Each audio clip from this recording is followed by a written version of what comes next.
Bueno, en primer lugar, palabras de agradecimiento a la Fundación Jiménez Abad, a Pepe y a Mario por haber organizado lo que es este proyecto de investigación que ha durado los últimos 3 años y que este es el último acto organizado respecto al proyecto. Yo quisiera que mi intervención fuera un alegato en defensa de la razón en un debate territorial que hoy en día en España está plagado de prejuicios, de mitos y de vísceras. Y por eso voy a tratar de ser lo más clara posible, porque creo que solamente desde la claridad puede tener la razón alguna oportunidad de prevalecer sobre los mitos. Luego, por otra parte, también quiero señalar que hoy, más que la semana pasada, creo que hablar de los márgenes de maniobra que tiene el Estado autonómico tiene más sentido después de los resultados electorales de Cataluña del pasado domingo, ya que dentro de las múltiples incertidumbres que nos ha dejado estos resultados electorales, yo creo que lo que sí que nos ha dejado claro, por lo menos desde mi punto de vista, es que ni cabe una declaración unilateral de independencia, pero es que tampoco cabe una declaración pactada de independencia dados los resultados electorales. Por tanto, ahora más que nunca creo que es necesario poner sobre la mesa qué márgenes de mejora tenemos en nuestro Estado autonómico que al menos, como diré a continuación, pueda atraer a los sectores que están menos radicalizados y tratar de reducir el conflicto lo máximo posible. Mi intervención la he dividido en 2 partes. La primera parte hago un diagnóstico de la situación de nuestro Estado autonómico. Voy a tratar de ser muy sintética. Y la segunda parte, los márgenes de maniobra. Muchas veces cuando los teóricos tratamos de dar conceptos se nos olvida la realidad y, por tanto, el concepto deja de ser concepto por cuanto deja de ser una representación intelectual de la realidad y pasa a ser una representación intelectual, punto. Es decir, que no tiene nada que ver con la realidad, que no sirve para comprenderla y algunas veces sirve incluso para perjudicar esa realidad. Y creo que algo así está ocurriendo con el concepto de Estado federal. Es cierto que hay tantos federalismos como Estados han asumido esta forma de descentralización política, pero también es cierto que la realidad de todos los Estados federales nos permiten ver una serie de rasgos comunes que permiten establecer y construir un concepto de Estado federal. Unos rasgos comunes que ya se podían ver, que ya se ven en la organización territorial que es inventada por la Constitución americana de 1787 y que serían descritos por el federalista. Y que luego esos rasgos han evolucionado con la realidad y es a esa realidad a la que tenemos que atenernos para construir el concepto de Estado federal. Madison en el año 1788 estableció los rasgos que configuraban el Estado federal que se estaban inventando entonces en relación a lo que hoy llamamos Estado unitario o en relación a lo que hoy llamamos confederalismo. Y señalaba ya Madison que frente y a diferencia de lo que hoy llamamos Estado unitario, en el Estado federal lo que hay es se superponen 2 estructuras, la del Gobierno federal y el Parlamento federal y la del los gobiernos territoriales y los parlamentos territoriales. Y eso es gracias a una distribución de materias que se hace en la Constitución y a una garantía por parte de un tribunal. Fíjense, pues ya estamos encontrando una serie de rasgos que tienen todos los Estados federales. Pero además Madison establecía una diferencia respecto a otra forma de organización territorial que era la confederación, que era lo que tenían antes de la Constitución de 1787, y dice que frente a lo que llamamos hoy confederación, los ciudadanos reciben directamente las leyes de las 2 superestructuras. Es decir, los ciudadanos están sometidos a las 2 superestructuras. Están sometidos a las leyes federales y están sometidos directamente a las leyes territoriales. Y esos rasgos yo creo que sin ninguna duda se encuentran hoy en la realidad de todos los Estados federales. Pero además la evolución histórica nos ha venido a dar lo que es la realidad también de estos Estados federales, y es que todos los Estados federales mantienen otros rasgos en común, como puede ser el reconocimiento de autonomía constitucional, es decir, los Estados territoriales, las unidades territoriales aprueban sus propias constituciones para poder organizarse ellas mismas, hay un cierto reparto del poder impositivo para que las unidades territoriales y el centro puedan asumir las materias que han sido asignadas constitucionalmente. Y, por último, en todos los Estados federales hay un reconocimiento de la soberanía popular. Es decir, se reconoce que la soberanía corresponde al conjunto de todo el Estado. Y esto es un rasgo esencial en todos los federalismos del mundo, el reconocimiento del principio de soberanía popular. Porque yo diría que no solamente es un rasgo esencial, sino que además es el fundamento más sólido, como ha demostrado la evolución histórica, de la estabilidad que supone el Estado federal. La soberanía popular, que es un invento también de los americanos en la Constitución de 1787, resultó ser, y hoy se demuestra, el elemento que garantizaba la estabilidad que pretendían con la construcción del Estado federal. Cuando se aprueba la Constitución de 1787, antes de aprobarse, tenían una confederación de estados en los que los estados eran titulares de su propia soberanía.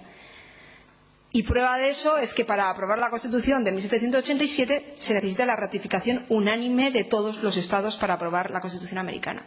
Pero una vez aprobada, esto cambia. Y a partir de ese momento, ningún Estado puede decidir unilateralmente que no se aplica las leyes federales, ningún Estado puede decidir unilateralmente que reforma la Constitución o que no se aplica determinada cláusula, y ningún Estado puede decidir unilateralmente marcharse. Y esto, ¿cómo se justifica? ¿Cuál es la justificación? ¿Cuál es el argumento legal? Porque efectivamente, por la vía de los hechos, esto se resolvió con la Guerra Civil Americana, pero el argumento legal de la controversia del derecho de secesión es precisamente el argumento de la soberanía popular, de que la soberanía pertenece al conjunto del pueblo de los Estados Unidos. De hecho, las últimas peticiones que todavía se dan recientemente de ciudadanos que piden la escisión de los estados, el movimiento nacionalista más importante que hay en Estados Unidos está en Texas. Las peticiones que se llevan a la administración Obama y que la administración Obama tiene obligación de contestar, precisamente la contestación y la justificación de la negativa al derecho de secesión unilateral por parte de los estados en Estados Unidos es el argumento del principio de soberanía popular. En enero del año 2013, la administración Obama contesta a la petición del derecho de secesión unilateral por parte de Texas de la siguiente manera: aunque los fundadores crearon una unión perpetua, también construyeron un gobierno que proviene, como tiempo después lo describiría Lincoln, del pueblo, por el pueblo y para el pueblo. Y pone entre cursivas, todo el pueblo. Por tanto, fíjense que al final la controversia legal del derecho de secesión se justifica a través del principio de soberanía popular y, por tanto, el principio de soberanía popular constituye un rasgo esencial de todo federalismo, pero no solo porque la compartición de poder que conlleva el Estado federal es incompatible con una dictadura o es incompatible con un régimen de partido único, sino también porque es el elemento esencial que le da la estabilidad al Estado federal frente a lo que se tenía anteriormente, que era una confederación de Estados, donde es una unión de Estados por definición inestable, por cuanto el Estado que no esté de acuerdo con una determinada cuestión directamente no se aplica esa cuestión a su Estado o directamente se extiende. Por tanto, una diferencia fundamental con otra forma de organización es el reconocimiento del principio de soberanía popular. Fíjese, por tanto, de todo lo que he dicho, se podría concluir que efectivamente que el Estado federal es aquel en el que el ciudadano se encuentra sometido a una doble estructura: el gobierno federal, parlamento federal, gobierno territorial, parlamento territorial, posible gracias a una distribución de materias en la Constitución garantizada por un tribunal, donde se reconoce autonomía constitucional a las unidades territoriales, donde hay un reparto de impuestos y donde se reconoce la soberanía popular. Y yo creo que esto se puede ver en todos los estados federales del mundo y creo que, por tanto, se corresponde con un concepto adecuado a la realidad de los estados federales. Omito expresamente una característica que se suele dar a los estados federales, pero que, como no corresponde a la realidad, difícilmente creo que lo podemos incluir en el concepto, porque entonces distorsionaríamos el concepto, porque dejaría de ser una representación intelectual de la realidad, como es el hecho de que existen cámaras de representación territorial. Luego me señalaré este aspecto. No existen cámaras de representación territorial en ningún estado federal del mundo y, por tanto, el decir que un elemento esencial del Estado federal es una Cámara de Representación Territorial es faltar a la verdad, o por lo menos faltar a la realidad de los Estados federales. Dicha esta definición del Estado federal, a continuación me toca valorar el Estado autonómico que tenemos. Y es que, efectivamente, los constituyentes del 78 tenían uno de los grandes retos era convertir el Estado centralista que teníamos con el régimen de Franco en un Estado descentralizado. Y lo que se pretendía fundamentalmente es dar respuesta a la reivindicación nacionalista que teníamos concentrada en dos grandes territorios, que eran las provincias vascongadas y Cataluña. Y para dar respuesta a este reto se tomaron diferentes decisiones en la Constitución española, de las que simplemente voy a hacer una síntesis. En primer lugar, en el artículo 1 de la Constitución española se reconoce el principio de la soberanía popular, lo cual es una decisión que no solamente supone el inicio del Estado democrático, sino que también, según lo que he definido anteriormente como modelo de Estado federal, creo que es una apuesta clara, al menos por rechazar una organización territorial, como es la Confederación. Es decir, con el reconocimiento del principio de soberanía de soberanía popular, se está rechazando como forma de organización una confederación. Porque, efectivamente, lo que el reconocimiento de soberanía popular conlleva, como ha afirmado el Tribunal Constitucional en una sentencia reciente, precisamente valorando la declaración de soberanía del Parlamento de Cataluña, dice que el principio de soberanía popular lo que niega es las soberanías regionales, lo que está negando son las soberanías territoriales, lo que está negando, por tanto, es una confederación. No estamos en una confederación, por tanto, directamente en el artículo 1 de la Constitución española, con este principio, lo que se está rechazando es la confederación. En segundo lugar, lo que hace el constituyente en el 78 es garantizar el modelo federal para aquellos territorios donde había una fuerte reivindicación nacionalista, a través de la disposición transitoria segunda, con la justificación de que aquellos territorios que hubieran plebiscitado proyectos de autonomía accedían de una manera prácticamente automática a la autonomía política, es decir, accedían a tener un Parlamento y un Gobierno autonómico similar al modelo federal. Por tanto, la segunda decisión es que está pensando en las características de un modelo federal, un reconocimiento de autonomía política propia del modelo federal para los territorios con reivindicación nacionalista. Pero el constituyente no se queda ahí, sino que toma una decisión que no parece ir en la vía de estas dos decisiones anteriores. Y, a través de la disposición adicional primera, admite un sistema de financiación que se corresponde poco con el modelo federal, sino que se corresponde más bien con un modelo confederal, al permitir que dos territorios como son País Vasco y Navarra sean los que sean titulares de la mayoría de los impuestos, recauden los impuestos, gestionen los impuestos, es decir, reconociendo, como diré posteriormente, una autonomía financiera como una soberanía financiera propia de los Estados confederales. Es decir, a estos territorios se les da prácticamente soberanía financiera, el poder impositivo casi absoluto, y por tanto no hay un reparto impositivo entre el centro y las partes que es propio del Estado federal. Entonces, en este punto, en la disposición adicional primera, parece apostar en dos territorios del Estado y en una cuestión concreta como es la financiación por un modelo confederal. El resto del territorio, como ya sostuvo Cruz Villalón en un artículo clásico de constitucionalismo como era La curiosidad del jurista persa, se decidió la desconstitucionalización del modelo. Es decir, respecto al resto del territorio se dejó al principio de disposición el hecho del acceso a la autonomía. El resto del territorio tenía que decidir voluntariamente si se accedía a la autonomía. Y además, el ejercicio de ese derecho a la autonomía tampoco estaba nada claro, porque podía no accederse a ningún tipo de autonomía, con lo cual para el resto del territorio tendríamos un Estado unitario centralizado, podía decidirse una autonomía de carácter administrativo, con lo cual en el resto del territorio hubiera habido un Estado unitario descentralizado, o incluso podía decidirse el acceso a la autonomía con una autonomía política, es decir, con un Parlamento autonómico, que entonces estaríamos en un modelo federal. Por tanto, todo era posible y nada era seguro para el resto del territorio español según el constituyente. Si bien, a partir de estas afirmaciones, lo cierto es que el desarrollo de las previsiones constitucionales lo que ha provocado es que estemos, de hecho, en un modelo federal. ¿Por qué? Porque todo el territorio español decidió acceder a la autonomía, pero además decidió el acceso a la autonomía política, es decir, en el más sentido federal. De manera que hoy los españoles estamos sometidos a una doble estructura. Tenemos el gobierno central, el parlamento central, tenemos los gobiernos territoriales, los parlamentos territoriales, una doble estructura que está definida en la Constitución y en los estatutos de autonomía y está garantizada por el Tribunal Constitucional.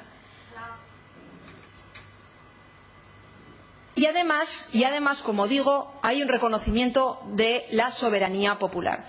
Y por tanto, salvo en el caso del cupo navarro y vasco, el resto de los elementos y el desarrollo que se ha producido en España del resto de los elementos del Estado autonómico corresponden, de hecho, al modelo federal. De hecho, pero no reconocido jurídicamente, pero de hecho nuestro modelo corresponde a un modelo federal, salvo, como digo, en el caso de financiación, del sistema de financiación de País Vasco y Navarra. A partir de aquí, ¿cuáles son los márgenes de maniobra? Lo cierto es que resulta que tenemos en España una altísima conflictividad con respecto al modelo territorial, una altísima conflictividad que ha llegado a su punto álgido con la reivindicación independentista de Cataluña. ¿Por qué existe esta alta conflictividad? Bien, la tesis mayoritaria en la doctrina constitucionalista está bien reflejada en un reciente libro publicado por el profesor Eliseo Aja en el año 2014, en el cual básicamente la tesis que se sostiene, y como digo, yo creo que es la doctrina constitucionalista mayoritaria, es que si bien nuestro modelo teóricamente sí que se corresponde con el modelo federal, en la práctica lo que hay son muchas anomalías en el funcionamiento. Se dice que hay anomalías en el sistema de distribución de competencias, se dice que hay anomalías en nuestras relaciones intergubernamentales, anomalías en el sistema de financiación y anomalías en cómo funciona nuestro Senado. Sin embargo, y entonces pues se achaca a esas anomalías la causa de esta alta conflictividad que tenemos en el Estado autonómico y, por tanto, se plantea como solución el hecho de tratar de resolver esas anomalías para mejorar nuestro sistema autonómico. Claro, el problema está en que un estudio y un análisis de los otros modelos comparados de modelos federales clásicos como Estados Unidos o Alemania,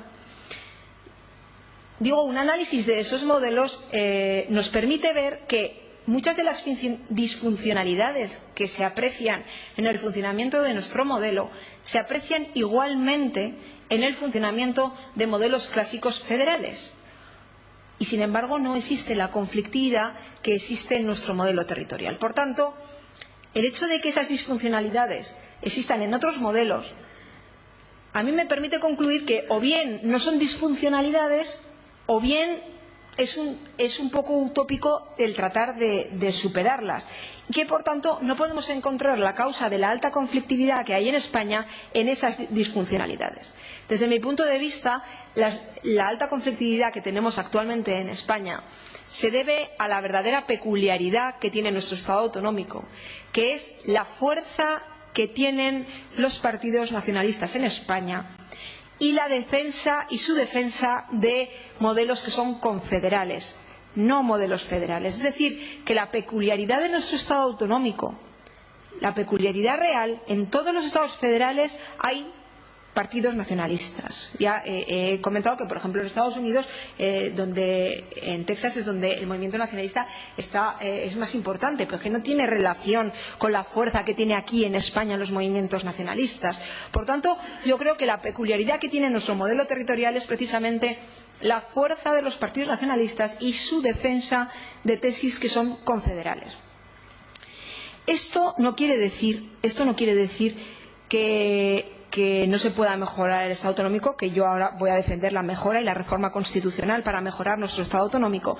Pero lo que sí que quiero decir es que la mejora de nuestro Estado autonómico, que se puede mejorar y mucho en algunos aspectos, no supone una solución al independentismo. porque el independentismo quiere otra cosa, no quiere un modelo federal.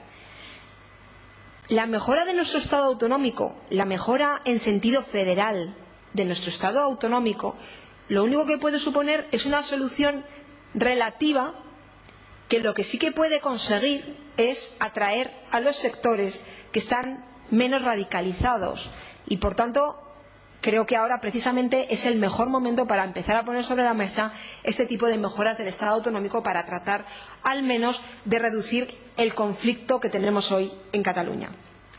Pero, como digo, la solución es solo relativa, porque eso, evidentemente, las propuestas que se hagan de esta mejora del Estado autonómico en términos federales no van a resolver el problema del independentismo, porque el independentismo quiere otra cosa. Es otra cosa lo que se quiere. Entonces, no va a resolverlo, pero lo que sí que puede hacer es reducir la tensión y atraer a los sectores menos radicales. ¿Cuáles son los márgenes de mejora? Y ahora voy a ser muy sintética. Los 4 aspectos que se ha abordado por parte de la doctrina. En primer lugar, el tema de las competencias. En la mesa anterior se ha abordado algo el tema de las competencias, la distribución de competencias. Hombre, evidentemente una mejora clara de nuestro modelo territorial sería la constitucionalización del sistema de distribución de competencias. Es decir, hoy la distribución de competencias no está en la Constitución española, sino que hay que acudir a la Constitución española y a los estatutos de autonomía y, por tanto, yo creo que un elemento de introducir seguridad jurídica y de frenar esa carrera que llevamos años ya de las liebres y las tortugas desde el inicio de nuestro Estado autonómico, pues la frenaríamos, introduciríamos seguridad jurídica con la constitucionalización del sistema de distribución de competencias. Eso sí, yo también quiero señalar que las competencias no son compartimentos estancos y si alguien pretende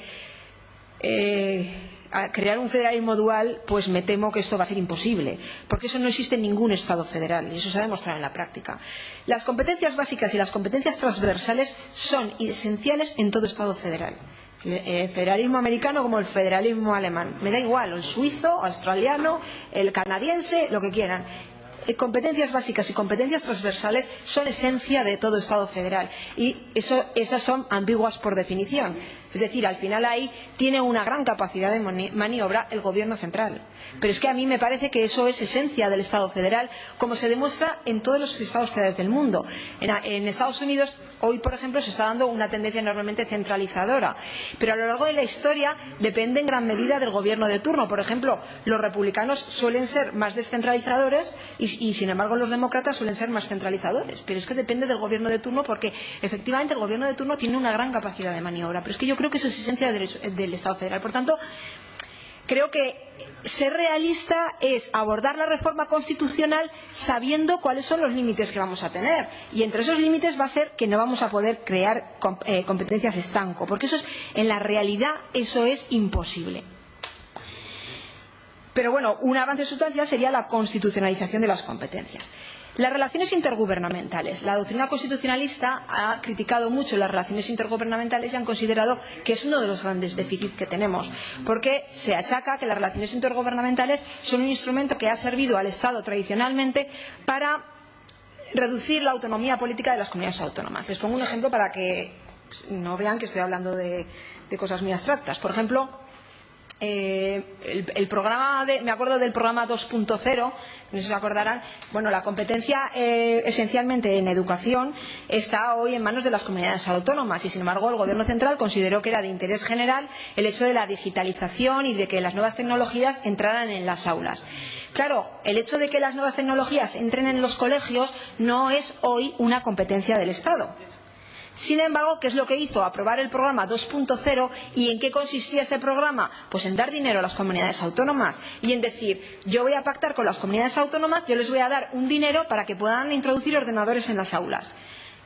Pactando, y la comunidad autónoma tendría que poner otro porcentaje de esa cantidad para poder digitalizar todas las aulas. Entonces, ¿qué eran? Contratos voluntarios en los que las comunidades autónomas decidían o no recibir el dinero del Estado. De hecho, hubo comunidades autónomas que no lo hicieron, Esto, como digo, este tipo de actuaciones, es decir, es una competencia que no es propia del Estado, que es una propia de la comunidad autónoma. Sin embargo, el Estado considera que es de interés general que las aulas se digitalicen. ¿Y cómo lo hace? No ejerciendo una competencia sustantiva, que no la tiene, sino ofreciendo dinero y diciendo: mira, yo voy a hacer un esfuerzo presupuestario y voy a poner tanto dinero para que haya ordenadores en las aulas. Las comunidades autónomas que me lo acepten, pues bueno, yo voy a poner ese dinero, y las comunidades autónomas, ¿qué pasa? Que lo general es que lo acepten, porque al final es un dinero que les viene del Estado y les sirve para venderlo en su comunidad autónoma, el hecho de digitalizar las aulas. Bien, pues esto ha sido calificado generalmente por la doctrina constitucionalista como una invasión de la autonomía política de las comunidades autónomas. Bueno, quiero decir que esto es habitual en todos los estados federales. De hecho, es un mecanismo habitual de integración de los intereses territoriales en la decisión estatal y un instrumento habitual en todos los estados federales de intervención del Estado en la economía. Por tanto, aquí no hay ninguna anomalía. Es la práctica habitual de todos los estados federales. Quizá aquí el debate podría estar en si esa orientación desde el centro de determinadas políticas autonómicas se puede hacer de manera unilateral por parte del centro, es decir, comunidad autónoma por comunidad autónoma, que es lo que existe actualmente y es lo que ocurre, por ejemplo, también en Estados Unidos, o bien que para que un programa de estas características se pueda llevar a cabo sea necesaria una mayoría, la aprobación por una mayoría de las comunidades autónomas, que por ejemplo se correspondería más con el modelo que hay ahora en Alemania. Bueno, pues esto es discutible y se podría adoptar las dos cosas, pero también hay que tener en consideración que cualquier modelo que es exportado, por ejemplo, en Alemania, el funcionamiento de los partidos políticos tampoco es el mismo y, por tanto, la lealtad, que antes hablaba de la lealtad de los partidos políticos, tampoco es la misma, porque de hecho los partidos están muy centralizados y, salvo en Baviera, no hay partidos de ámbito territorial limitado como hay en España. Muy bien. Tercera cuestión, hecha de una manera muy sintética, se ha planteado que para mejorar nuestro Estado autonómico hay que reformar el Senado para convertirlo en una Cámara territorial. Y entonces se han propuesto diferentes reformas de forma de selección de los diputados o de las funciones del Senado. Porque hoy es unánime la doctrina al considerar que el Senado no tiene funcionalidad alguna. Pero es que el problema, y desde mi punto de vista, y tal como ya lo denunciaran científicos de derecho público ya en la primera mitad del siglo XX, es que esto de la representación territorial es una falacia.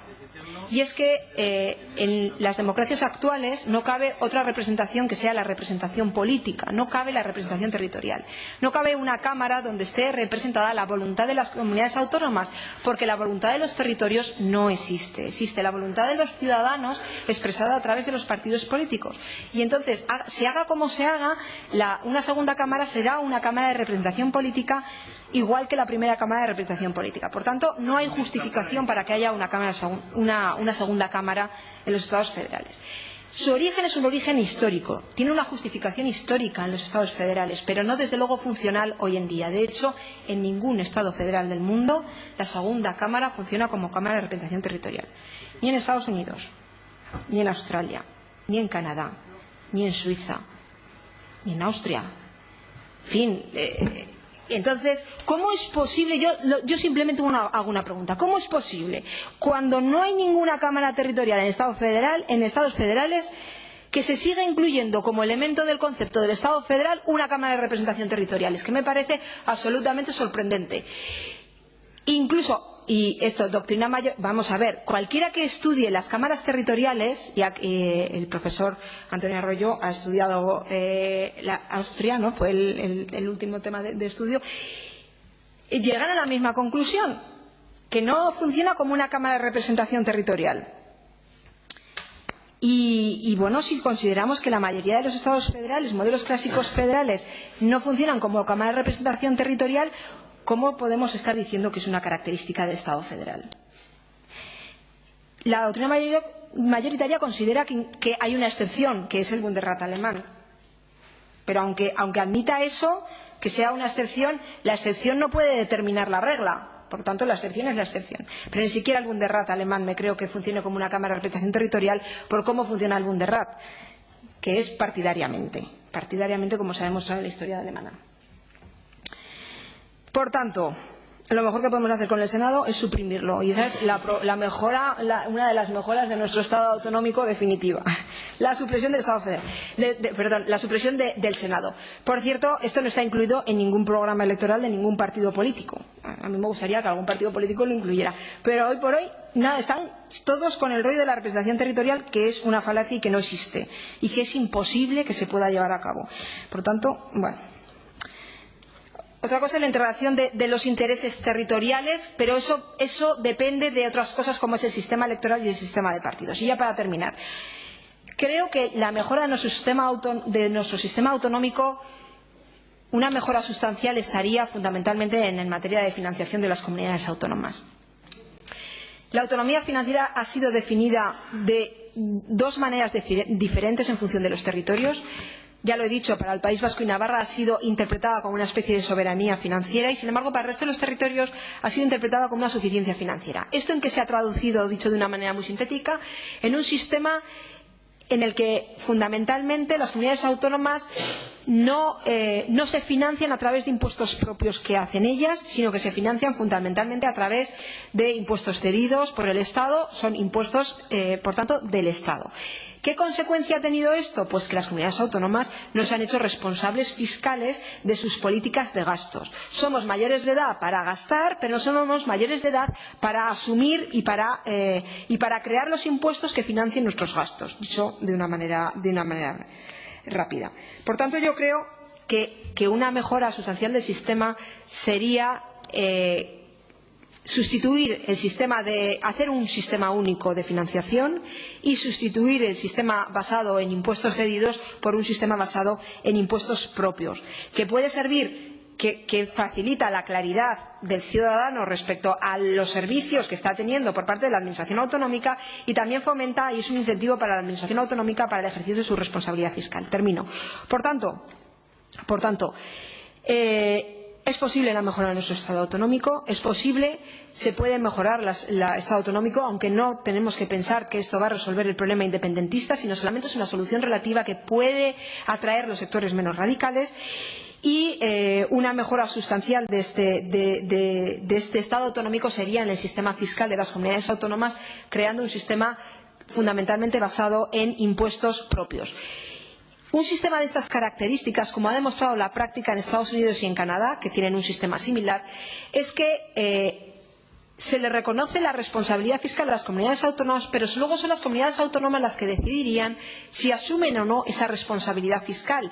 Y como demuestra la práctica, solamente a aquellos territorios que tengan una mayor convicción nacionalista, es decir, más nacionalistas, van a asumir esa responsabilidad fiscal. Por tanto, fíjense que partiendo de una igualdad jurídica, es decir, a todas las comunidades autónomas les reconocemos esa capacidad impositiva, en la práctica, como demuestran las experiencias, como digo, especialmente en Canadá, no todas las comunidades autónomas asumirían esa responsabilidad fiscal que supone subir los impuestos a sus ciudadanos, sino que solamente aquellas con una mayor implantación nacionalista, lo cual nos conllevaría a una asimetría de hecho que podría de alguna manera responder a los deseos de asimetría que plantean las tesis más confederales, aunque, como digo, en ningún caso supondría una solución a las tesis independentistas. En cualquier caso, el reto no es nada fácil. Nada más.